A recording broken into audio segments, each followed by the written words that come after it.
Hey, what's up everybody? Danny here, and today just want to talk to you about the number one key to success when it comes to building your personal brand. Okay, and before I get to that though, I wanted to share with you an experience that I had over the past couple weeks. And personal branding has been something that I've been kind of involved with for the past several years, really kind of just investing time and money and resources into learning from some of the people that I follow online, as well as some of the non-online old school personal branding mindset and mentality coaches of the world. So there's there's books like the Law of Success for, let's see here, so the Law of Success by Napoleon Hill.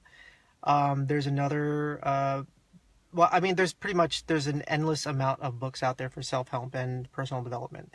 You can get anything from Tony Robbins to any of the people that are not really big names that you might follow online. Maybe you follow them on social media, or maybe there are people who you've gotten their website from someone that shared them on social media, somewhere along the line. So the point is that there's a lot of inspiration out there when it comes to personal development, mindset, and success, and things like that.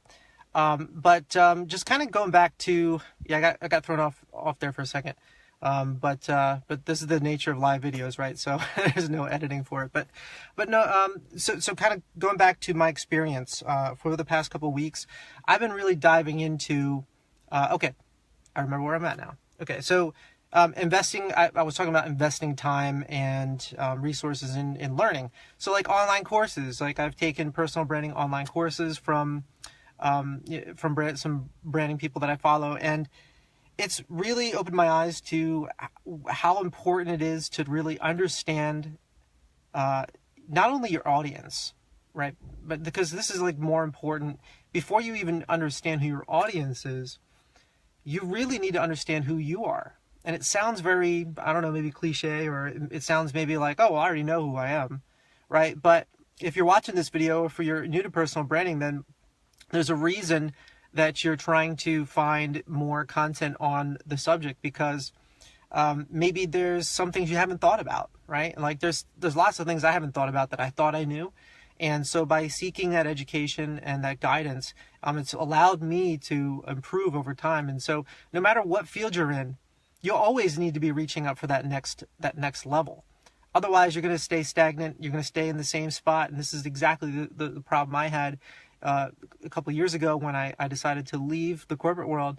It's just because I personally was my mindset, and I wasn't in the right mindset to really push myself into the markets or the niches or the topic and subject matter that I really wanted to involve myself with, which is technology, personal branding, and entrepreneurship, and all these other great things. But I really didn't understand how I wanted to identify my target audience, because I really didn't understand what my personal strengths and direction was. So getting to the key is know yourself.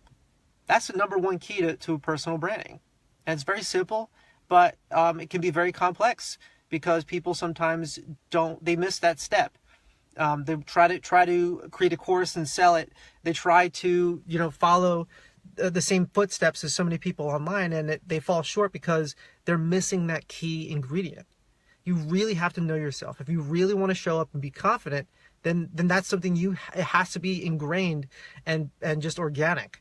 And so a couple tips that you can follow to do that are, there's a website called 16 Personalities. As of this live stream, it should be still up there. It was actually really, really eye-opening. I took it a couple years ago, and it's kind of based off of the Myers-Briggs mentality for testing yourself and identifying and uncovering what your key strengths are, and even your weaknesses or opportunities that you can improve upon. But most importantly, at the core, what your true strengths are. And so why is that important? Well, it's important because you can identify who not only where you should be focusing more of your time and attention and energy, but it also will allow you to kind of focus more on your target audience and being able to bring your best self each and every day. So Myers-Briggs is probably, I recently just took that full-blown Myers-Briggs test from a corporate type of executive career coaching firm, and it was really eye-opening. And it was actually, I mean, I didn't pay for the 16 personalities test. You can do that for free. You can pay a fee, I think, for a little bit more information. But the Myers-Briggs was awesome because it confirmed that free report that I got from that assessment that I took for 16 personalities. But it also went deeper. And it's hard for me to explain that. You really have to give the test a try, but you'll be reading the results and see like, wow, like I never knew that about myself, or wow, this is creepy, because it actually really hit the nail on the head when it talks about, you know, what you tend to lean more towards from, you know, whether it's your communication style or your leadership style, or just how you like to handle like problem solving or creative work. So anyway, without going too deep into all the subject matter, Myers-Briggs and 16 personalities, those are something that you definitely look into. I'll put a link to 16 personalities under the video. But then the other thing is a strong interest inventory profile report.